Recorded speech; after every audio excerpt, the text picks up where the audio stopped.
Odyssey could have been one of the very few genuine surprises at E3 this year, but sadly it was among the countless games that were leaked, some war or another, prior to their E3 reveal.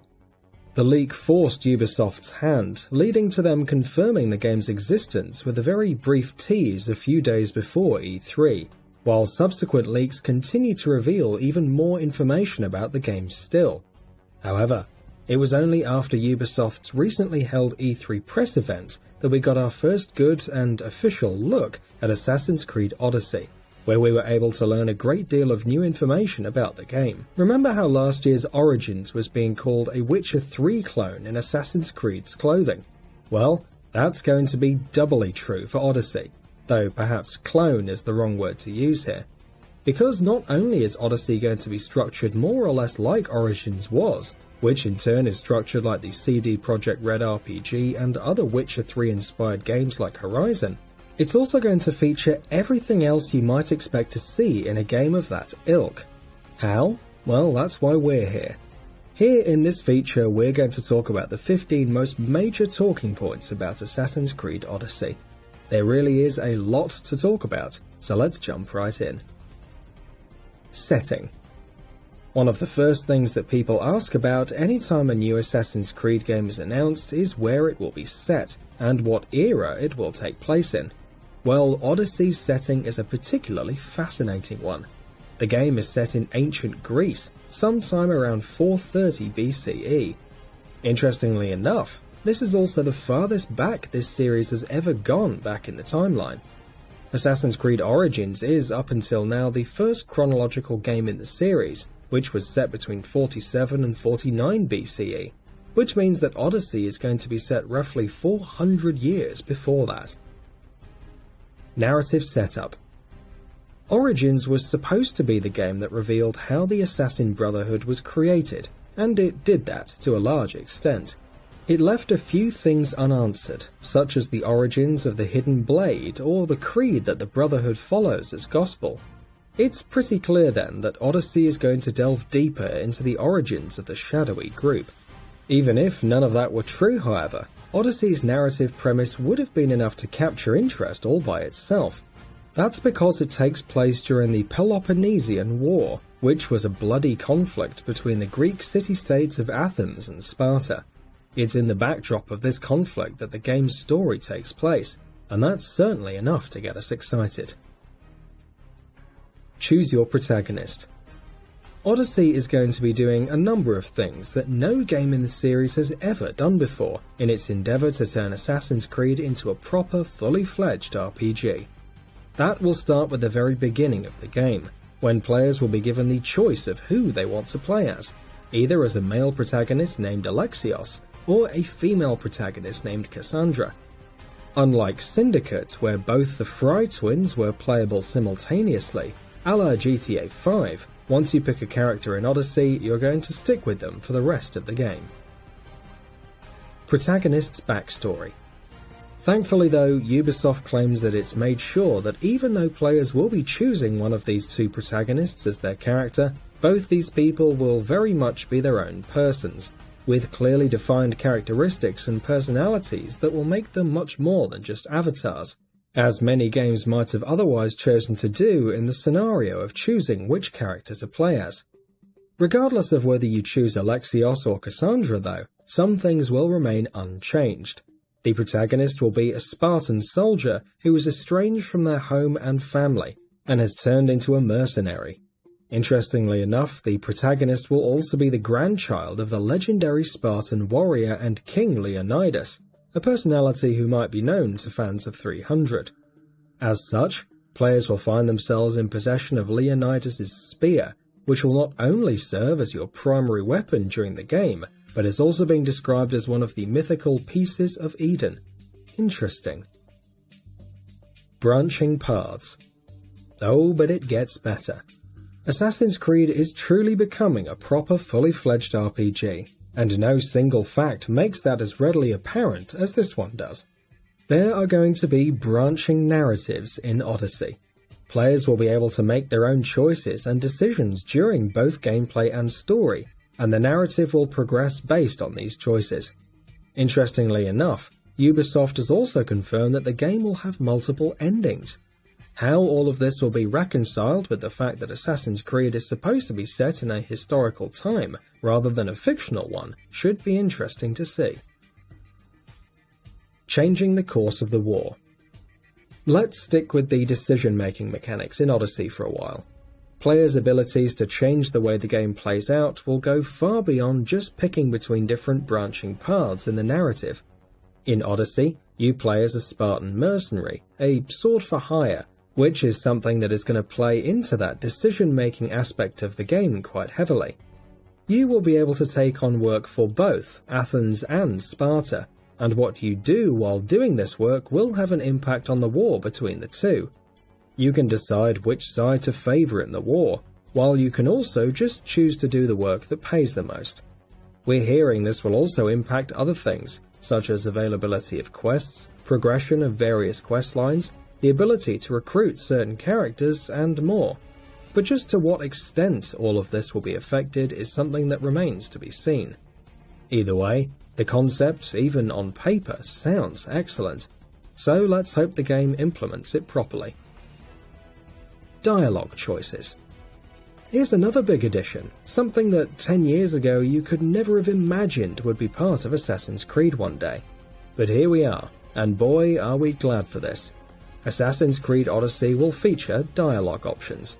And from all the gameplay footage and coverage we've seen over the last few days, they're going to be proper, meaningful dialogue choices, rather than just being variations on the same responses. You can accept or refuse to do quests. You can probe further into conversations to extract more information on stuff. You can build relationships with deeper interactions. In a nutshell, it's a proper dialogue choice system, not a cursory and needless one that has no real effect on the game, like what we saw in something like, say, Uncharted 4. A GTA-style wanted system. And here's something else that acts as even further evidence to conclusively prove that Assassin's Creed is now a proper RPG, a wanted system.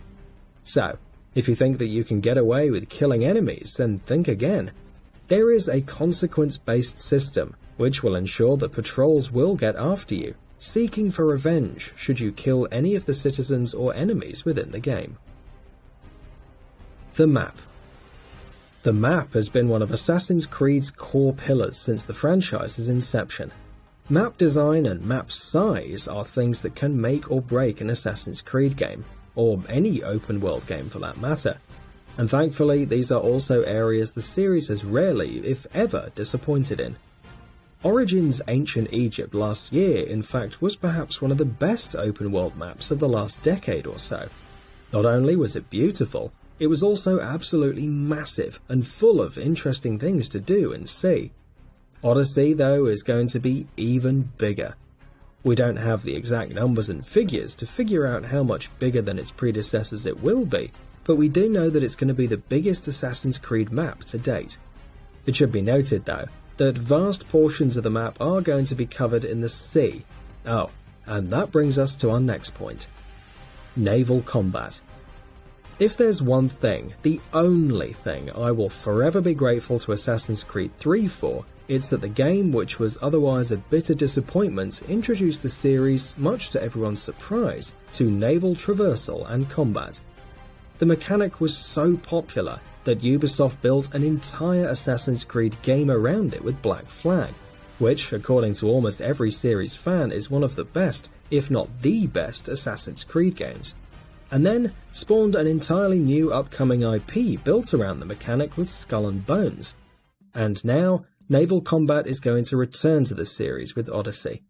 Of course, this game is set many years before staple naval warfare technologies like cannons even existed, so prepare to use volleys of arrows as your primary weapons instead.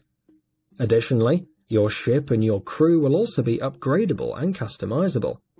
Doing quests and making choices may or may not unlock new characters you can recruit into your crew based on your decisions. Sounds very, very interesting to say the least. Enhanced combat. The one area that Origins completely overhauled and made almost totally unrecognizable from past Assassin's Creed games was the combat. Ubisoft, however, aren't done changing things up with the combat. While the basic frame the combat is built on is the one that was pioneered by Origins, Odyssey is adding a ton of stuff on top of it, giving players different skills and abilities to use in the middle of combat. Basically, you can map different abilities to 8 slots, 1 on each face button, 4 for each trigger. As you fill up your adrenaline bar, rather than unleashing an execution move like you used to do in Origins, you'll now be able to use one of these abilities. One of these can, for instance, heal your character, replacing potions from the previous game. Another lets you do a shield break on more defense-oriented enemies, while yet another lets you do a powerful, awesome Spartan kick, and these are just a few examples. Certainly, combat in Odyssey seems to be quite nimble and versatile, and an excellent extension of the foundation that was laid down in Origins. Deeper customization. Customization was, of course, a vital aspect of the core gameplay loop in Origins. Much like a lot of the other stuff done by Origins though, Odyssey is going to make the mechanic even deeper and more layered. Not only can you upgrade your gear and your weapons, you know, the regular stuff, but you can also decide which skills and abilities, which we just spoke of while discussing the game's combat, to unlock and level up. There seems to be a lot of versatility and options involved, and we're excited to hear more about this from Ubisoft in the near future. Large-scale battles. There's one more thing Odyssey is adding to Assassin's Creed that we still haven't discussed, and that is large-scale in-game battles. Odyssey is going to be fully committed to its setting of the Athens-Sparta War.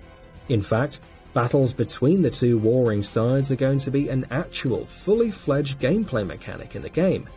Each side will have 150 soldiers each, and players will be able to rush into the middle of these hectic and busy battles head-on, with their objective being to kill as many enemy captains as possible before their own forces are wiped out.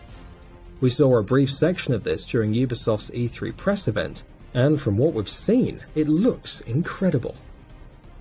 Mythological beasts.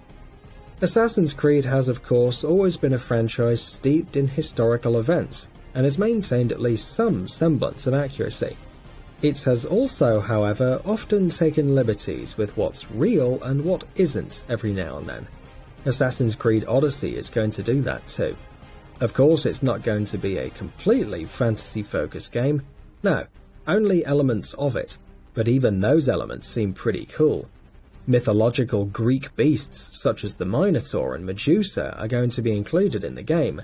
That's all the information we have on this particular aspect of Odyssey yet, but it sounds intriguing, that's for sure. The visuals.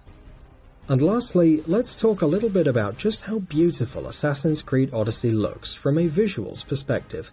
It looks brighter, sharper and crisper than any Assassin's Creed game has ever looked. It looks bright and colourful, much more so than Origins, and a large reason for that of course is the visually impressive setting of ancient Greece. Admittedly, there were a few technical issues in the footage shown off, such as a few stiff animations and lip-syncing issues. However, the game is still roughly 4 months away from its launch, so we're hoping Ubisoft will quash out all of those kinks before it releases.